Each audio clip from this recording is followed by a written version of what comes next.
Good morning! Magandang umaga uli. It's Saturday. Sabado na, ang bilis po ng araw. Di natin namamalayan. 18 na po, April 18, 2020, Sabado. Shabbat Shalom po pala. Tayo ay binibigyan ng Panginoon ng Holy Pause. Yung panahon na tayo ay magpapahinga sa dakilang presensya ng ating Diyos. Alam niyo ho, itong mga nangyari, in a way na kaganda sa maraming kadahilanan. Sabi nga nung ating mga nakausap ay kung kailan nagkaroon ng enhanced community quarantine o lockdown na hindi na umaalis ang mga pamilya sa kanilang mga bahay. So meron ng fellowship, nakakapag-bonding na ang family, nakakapag-pray together na ang family, kumakain na silang sabay-sabay, ang hapagkainan ay kumpleto na, nanay, ang tatay, ang mga anak. At maliban sa tayo ay binigyan ng banal na pamamahinga, hindi naman tayo huminto sa pagtanggap ng mga biyaya ng Diyos. Ang araw-araw na daily devotional, ang every afternoon na meron tayong Hope Hour, napakaganda po, libo-libo po ang nanonood at sumusubaybay sa mga programa natin. At ang MWF, ang programa naman ng ating Zero Gravity. Bukas, hindi lamang isang service kasi the usual 9 a.m. pero dapat wala na akong Hope Hour ng Sunday afternoon. Pero dahil may clamor, meron pong mga request na gusto pa rin nilang tumanggap. So parang ginawa nating second service din ang Sunday afternoon na Hope Hour. So lahat po ng ito ay naghahatid ng spiritual na pangangailangan, yung spiritual na requirement ng ating spiritual na katawan. Sapagkat kung ang physical na katawan ay pinapakain ng 3 beses isang araw, o siguro itong quarantine 2 beses po, no? Pinagsasabay na yung almusal at tanghalian. Or baka naman dumami. Naging 3 plus may in-between na mga snacks tayo. Kung ang physical na katawan, ganun natin po nino-nourish ang ating physical, ang physical ay ganun natin pinapakain. Ang spiritual na katawan ay hindi rin natin pinababayaan. At maliban, I believe na hindi lamang nakadepende sa ating araw-araw ng pagpapakain ng salita ng Diyos, ang inyong tinatanggap na mga spiritual na salita, dahil naniniwala ako in your own simple way, ay nagbabasa din kayo ng Biblia, kahit wala itong mga programa natin, nakakapanalangin kayo, at nakakapakinig kayo sa tinig ng ating Panginoon. Kasi yung napag-usapan natin kahapon, kailan bantayan natin yung ating eye gate, yung ating ear gate, di ba? At maging healthy ang ating thought life. Yung ating mind ay kailangan maging busy sa mga bagay na makalangit. Sabi po ni Pablo, set your minds on things above, not on earthly things. Ang iyong kaisipan ay dapat ang iniisip ay mga makalangit na bagay, hindi yung mga bagay na panlupa. Hindi po ba napakasaya, napakasarap na ang gigising sa iyo sa umaga ay ang salita ng Diyos. Ang dahilan mo ng paggising sapagkat meron kang sinusubaybayan every 7:30. Yung iba, sinishare nila ito. Napakaaga pa pero pinipindot na nila ang kanilang cellphone para ma-share sa kanilang mga kaibigan, mga klase. Ang dami po mga testimonies ang dumarating sa akin na nagsasabing, ay salamat po, yung inyong devotion, inyong Hope Hour, ay pinanunood sa amin. Inuulit pa ng magulang ko yung paulit-ulit na pinanunood yan. At alam niyo ho, yan nag-i-inspire sa atin, nag-i-encourage sa atin upang lalo pa tayong magsumikap na dalhin ang salita ng Diyos sapagkat napakaraming tao na uhaw ngayon. Ang dami kong mga friends sa Facebook na madalang ng aming communication kasi nag-ibang bansa na sila, nag-for good na yung iba. Pero nung dumating itong mga spiritual activities na online, na-activate, no? Yung kanilang Facebook accounts ay na-activate at nakakasama na natin sila sa panunood at pakikinig. Kaya salamat po ng marami. Huwag kalilimutan na pag natapos ang sharing, i-share din po ninyo. Mag-host kayo ng watch party at pwede nyo hong i-share individually. Na lahat ng programa ay pwede i-share hindi lamang sa grupo-grupo kundi individually. At nakakatulong po tayo. Ito yung panahon, i-propagate natin ang gospel ng Panginoon sapagkat we are in the last days po and we are fulfilling Matthew 24:14, the very calling na binigay sa atin ng Panginoon. Nung tawagin niya ang Jesus the Living Gospel, ay ibinigay din niya ang Matthew 24:14. And this gospel of the kingdom must be preached into the whole world as a testimony to all nations. And then, the end will come. Ang end will only come kapag na-share na ang gospel sa lahat ng tao. Kaya itong ginagawa natin, alam niyo ho, wala hong uma-attend naman siguro sa lahat ng simbahan natin ng libu-libong mga tao every week. Pero alam niyo ho, sa online ay 150,000 plus ang mga dumaan sa ating mga services. Ganun kadaming mga individuals, ganun karaming mga tao ang one way or the other nadaanan yung ating mga online activities, mga online services. I'm not saying na mas preferred ko ang online, no? Mas preferred ko pa din yung magkikita-kita tayo, yung we rub shoulders, we, fellowship with warm bodies, ika nga. Kaya may mga grupo na talagang maliban sa meron silang services na regular sa kanilang mga simbahan, meron pa rin silang hiwalay na online service talaga. Kasi ito naman ang nagkikater sa mga kapatiran nila sa kanilang simbahan na hindi pwede sa mga schedules ng kanilang simbahan. So I'm not saying na gagayahin natin, pero alam niyo, malaking naging pakinabang ang Wi-Fi, ang internet, ang Facebook, pag nagamit lang talaga sa tama, talagang at makikinabang po ang kalangitan. Kaya lahat naman talaga ng nagagawa ng tao pwedeng pakinabangan at pwedeng makasira. Yan ay depende sa paggamit. Kaya gamitin natin ang lahat ng social media natin na ang purpose ay maipahayag ang salita ng Diyos. Ang dami ko na hong sinabi, wala pa po akong naituturo sa salita ng Diyos. So ngayon po, ang aking ituturo ay pinamagatan kong The Tempter's Trap. Okay? Ang patibong ng mapanukso. Ang patibong ng nanunukso. Okay? Alam na natin, pag sinabing tempter, ay hindi na tayo tumutukoy sa tao. Hindi tayo tumutukoy sa ano paman, maliban sa, ang tinutukoy natin pag sinabing tempter, ay we are talking about the enemy, Satan himself. At meron siyang trap, meron siyang snare. Ano ibig sabihin ng snare? Patibong.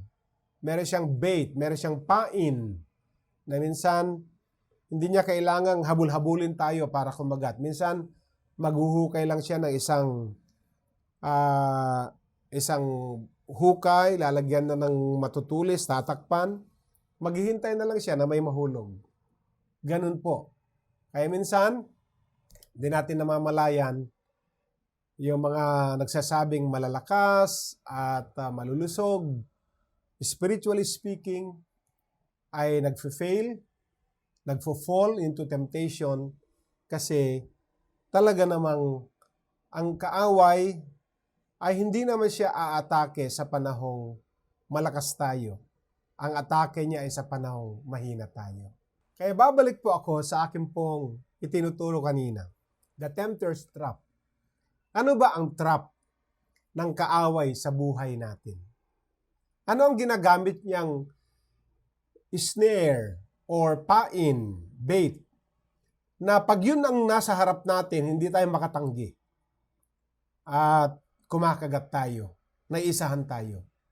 Maraming traps. Pero may mga traps na naiwasan mo. May mga snares na naiwasan natin. Pero merong isang trap, snare, na pag yun ang nasa harapan natin, talagang ilista mo na nagfe-fail. Bumabagsak tayo. Ano ba yun? Pagbigay ako ng key passage, mga minamahal, sa James chapter 1, verses 12 to 15. At I prefer to use the Amplified Bible. And I will read. James 1, 12 to 15 in the Amplified Bible. Blessed, happy, spiritually prosperous, favored by God, is the man who is steadfast under trial and perseveres when tempted. For when he has passed the test and been approved, he will receive the victor's crown of life, which the Lord has promised to those who love him. Verse 13. Let no one say when he is tempted, I am being tempted by God. For no temptation does not originate from God, but from our own flaws. For God cannot be tempted by what is evil, and he himself tempts no one. Verse 14. But each one is tempted when he is dragged away, enticed, and baited to commit sin by his own worldly desires, lust, passion. Verse 15 now. Then when the illicit desire has conceived, it gives birth to sin. And when sin has run its course, it gives birth to death. So nakita ho natin ang pagkakasunod-sunod, step by step, kung hindi naman kaagad pag nandiyan na yung temptation or yung attack, fail kaagad tayo o nag-fall kaagad tayo. Hindi. Meron siyang transition, tinatawag natin transitioning or step by step process bago tayo tuluyang masira, mahulog sa patibong ng kaaway. Kaya gusto ko dito ang Amplified Version sapagkat napakaganda ang kanyang pagkaka-elaborate. Ano ho? Since he cannot make us sin, meaning God, dahil hindi naman niya tayo pwedeng dalhin sa kasalanan, hindi niya forte yun, hindi character ng Diyos yun.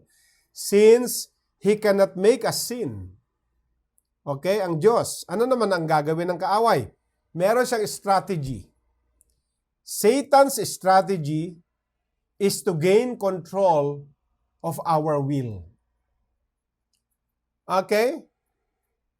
Ang Diyos hindi bahagi sa agenda niya. Ang agenda ng Diyos, mamuhay tayo sa kabanalan. Never na matutuwa siya na tayo magkasala. Ang gusto nun, ang kaaway. Alam natin yan.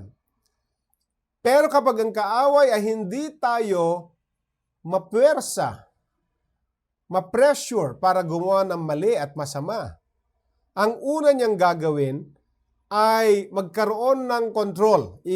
Dapat ang kanyang punteriya ay to gain control of our will. Katulad nga ng isang hunter na ini-stalk niya yung kanyang target, yung kanyang prey. Di ba?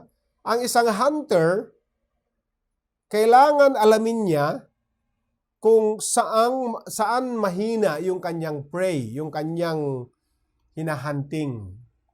At kapag nalaman niya kung ano ang routine, saan palaging pumupunta yung prey na yon, ano ang kahinaan niya, anong oras siya natutulog, anong oras siya wala sa kanyang focus, binabantayan lahat yon ng isang hunter.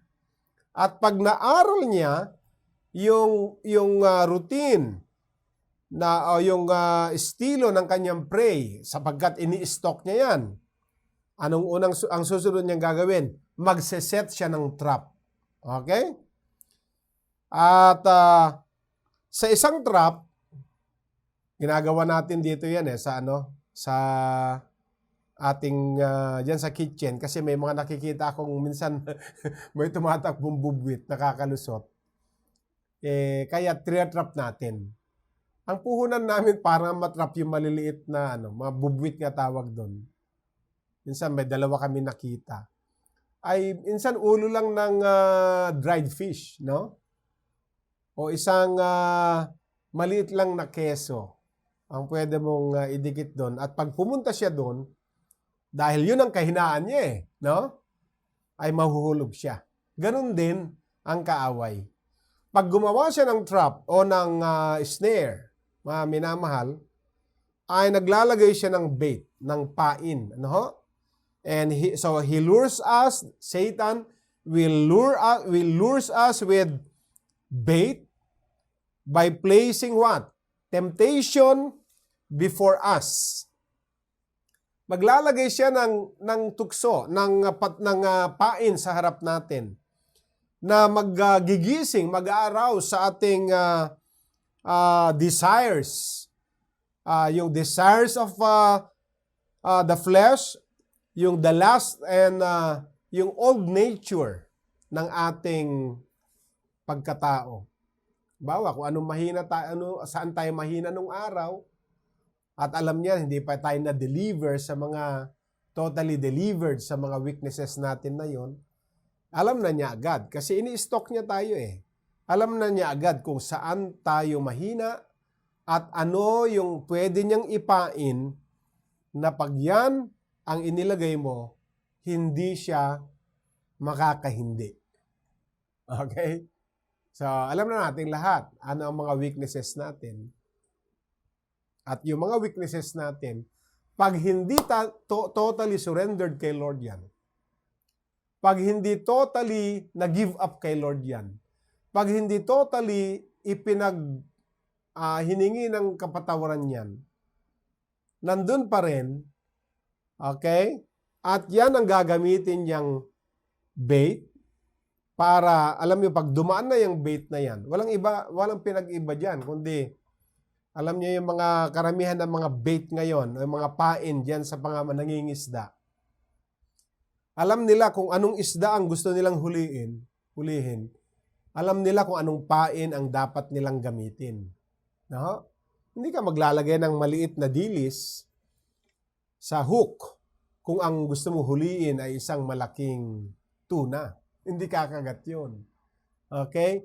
Sa bawat uri ng gusto mong hulihin ay meron ding katapat na bait, na pain. Para pag nakita yon ng isang isda, hindi niya matatanggihan na hindi sakmalin sapagkat kahinaan niya yun. And all truth is parallel. Maliwanag po yun, mga minamahal. So kapag ginawa na ng kaaway natin yon, nilagay na niya yung trap, naglagay na siya ng bait sa trap, na pag nilapitan mo yung bait, palapit ka pa lang, meron siyang ginawa na pag hinawakan mo na yon, mag-o-open na yung trap na yon, hulog ka na. Ganun po yun. Anong gagawin niya? Pag nailagay na yung trap, nailagay na yung pain, nagbabantay na lang siya hanggat may sumigaw na hulog na or tumunog na yung trap na ginawa niya. Liwanag po. At siguro naman, naintindihan niyo ang ibig kong sabihin. Kaya sabi nga ni James, blessed is the man who is steadfast.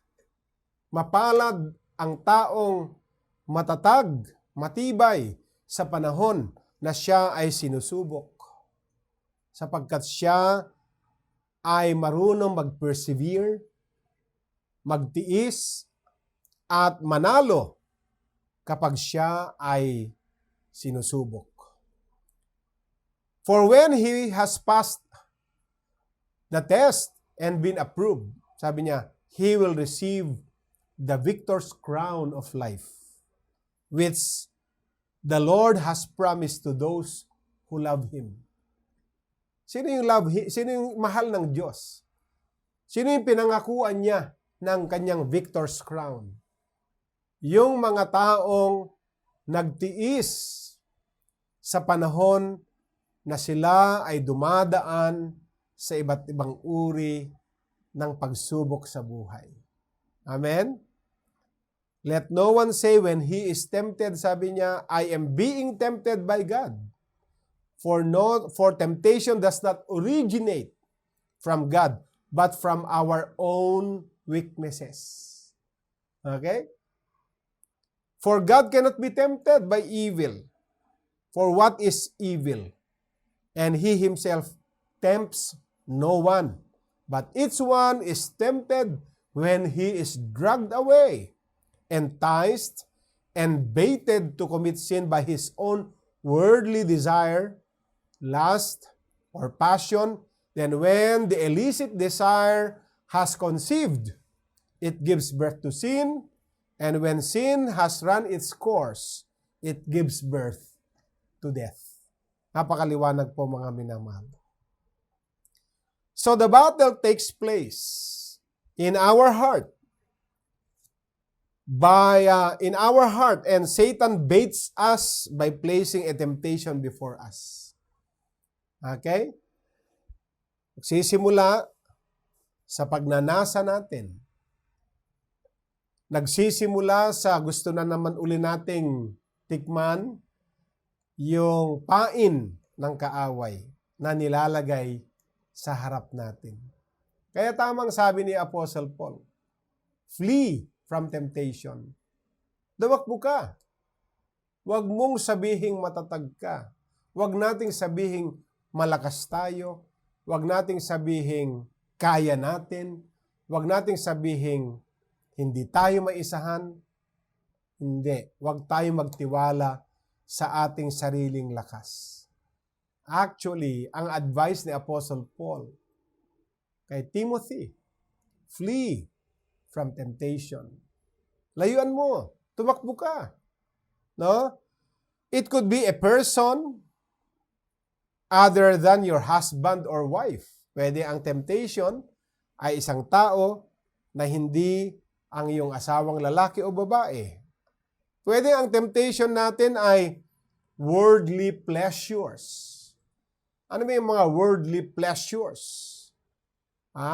Mga material na mga bagay. Na pag nasa atin yung mga magagarang material na bagay ay tumataas ang tingin natin sa ating mga sarili. Yan pwede yung pleasures, position, work. Di ba? Pwedeng pagmulan lahat yan ng temptasyon, ng tukso na pwede tayong maisahan. Alam natin lahat, mga minamahal, kung saan tayo mahina. Huwag mong tanungin si Lord, Lord, saan ba ako mahina? Sapagkat alam mo yun. Alam natin kung saan tayo malimit, maisahan. At yung mga bagay na malimit tayong maisahan, yan pa rin ang gagamitin ng kaaway hanggat hindi tayo natututo sa mga bagay na iniwan ng mga experiences natin na yan. Dapat mga kaibigan, natuto na tayo sa mga pinagdaanan natin. Alam niyo ho, ang isang subject, hindi ka pwedeng umakyat o mag-enroll ng isang mas mataas na subject na hindi mo nakuha yung kanyang prerequisite.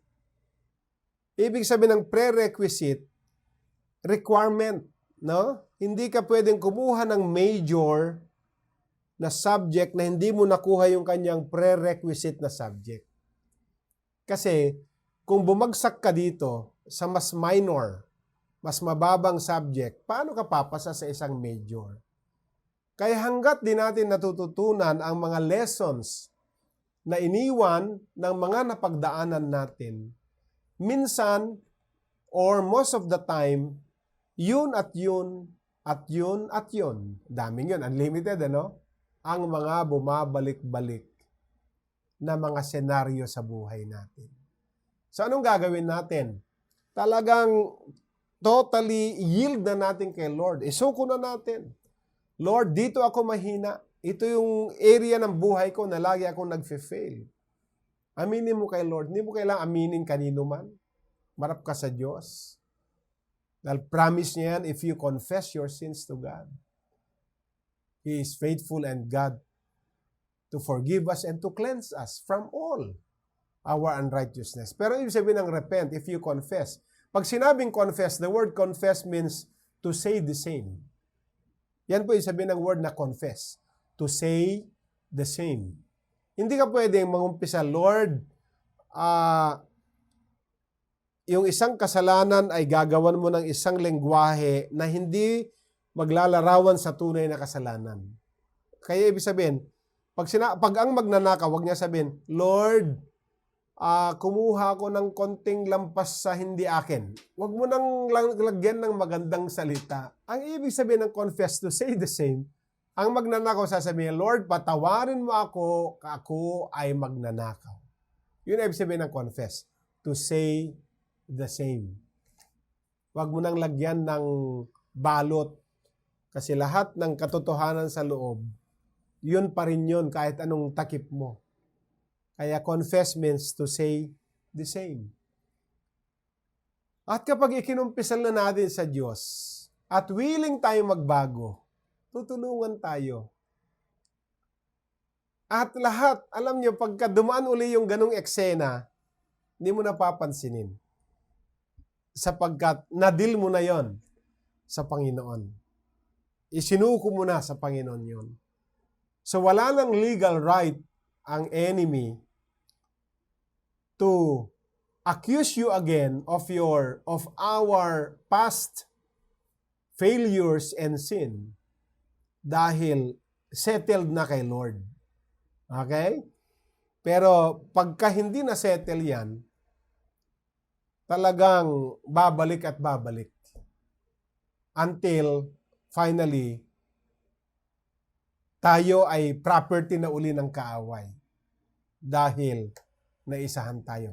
Ilan ang kilala mo, kapatid? Ilan ang kakilala natin na dahil hindi na-treat ng tama ang mga issues nila sa buhay, ay binabalik-balikan sila ng kaaway at yun at yun. Pag binanggit mo pangalan, alam mo na kung paano nag-fail. Kasi hindi talaga nagkaroon ng total deliverance, ng total submission and surrender sa Panginoon. If we allow Satan to fill our minds with thoughts that continually feed our desires, and our sin will be conceived in our hearts and our minds even before it manifests itself in our actions. Kaya nga, guard your heart because your heart is deceitful. Amen? Guard your heart because it is the wellspring of life. Kaya, ang kaaway natin, pag inalaw natin siya na punuin ang ating isip, ang ating puso, punuin niya ng mga worldly desires, okay? Anong susunod? Magko-conceive. Magbubuntis. Ibig sabihin mag-conceive, di ba? Yung sin. O alam niyo naman, pag nag-conceive, hindi pa agad yan baby. Di ba? Kailangan dadaan ng proseso yan. Pagka 9 months na yan, lalabas na. Ganon din ang kasalanan. Hindi naman isang pitik nag-fail na nag-fall na Hindi. Minsan, kailangan may made-develop until hindi ka na makahulagpos, makalaya, sapagkat yung laman ng puso at isip ay nagmamanifest na sa ating mga actions. Okay po? Iingatan mo natin. When we allow our hearts and our minds to be filled with impure thoughts, pag pinuno natin ang puso at isip natin ng mga maruming kaisipan, no? Pag pinuno natin not only with impure thoughts but with evil desires and lust of the flesh, and entertain these thoughts, we have already sinned just as if we had outwardly committed the act. Kaya talagang huwag nating hayaan na may entry point ang kaaway sa buhay natin. Huwag nating hayaan na magkaroon siya ng legal rights na meron uli siyang territory sa buhay natin. Dapat ang buong buhay natin, every ounce of our being ay dapat fully surrendered to God. Walang anumang espasyo na pwedeng manirahan ang kaaway. Kaya nga sabi sa Biblia, do not give the devil a foothold. Sa ibang translation, do not give the devil a room or a chance sa ibang translation. Kasi pag binigay mo yung kuko mo sa hinliliit, kukunin niya yung buong hinliliit mo. Pag binigay mo ang buong kamay mo, kukunin niya pati bisig mo. Pag binigay mo ang buong bisig mo, kukunin niya na ang buong katawan mo. Ganun po yun. Mamumuhunan lang siya sa maliliit na pwede mong ibigay sa kanya. Pero yung maliliit-liit na yan na puhunan, di mo namamalayan, siya na ang major stockholder. Until siya na ang may control sa buhay natin uli. At di natin namamalayan, siya na uli ang nasusunod. Kaya talagang never give the devil a chance. Never give the devil a room or an opportunity na makabalik siya. Kaya dapat lahat ng bahagi ng buhay natin. Amen? Our time, our talent, our treasure. Amen?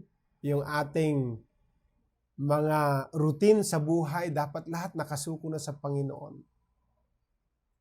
Upang sa gayon, talagang Kanya na lahat. Amen? At pag Kanya na lahat, poproteksyonan niya lahat. Huwag tayo magbigay, huwag tayo mag-iwan ng bahagi ng buhay natin na ang kaaway natin ang may control. Isuko lahat natin sa Diyos. Hallelujah. Amen. Madamdamin bang aking pagsasalaysay ngayon? Alam niyo, naintindihan ninyo ito Matatalino po tayo. At alam natin ang pasikot-sikot ng spiritual warfare. Kilala na rin natin ang ating kaaway Pero bakit kaya kahit kilala na natin ang ating kaaway, naisahan pa rin tayo? Sapagkat ang sabi ng Bible, nung manalangin ng Panginoong Hesus, pagbalik niya, natagpuan niya ang kanyang mga disipulong natutulog. Ang sabi niya, watch and pray, lest you fall. The spirit is willing, but the flesh is weak. Hindi sinabing watch or pray. Pipili ka lang sana ng watching or praying. Ang sabi niya, watch and pray, lest you fall. The spirit is willing, but the flesh is weak. Okay? Kaya hindi pwedeng, nagwa-watch naman ako, Pastor, bakit nag-fall pa rin ako? Kasi hindi ka nag-pray. Prayerful naman ako, sabi naman ng isa. At nag-fall pa rin ako. Kasi hindi ka naman watchful. Okay? So pinagsama ng Panginoon sa kanyang instruction, watch and pray. lest you fall. Okay? Eh, anong ginagawa ng iba? Game and watch. Hindi watch and pray. Game and watch. Ang utos ni Lord, watch and pray lest you fall. The spirit is willing, but the flesh is weak.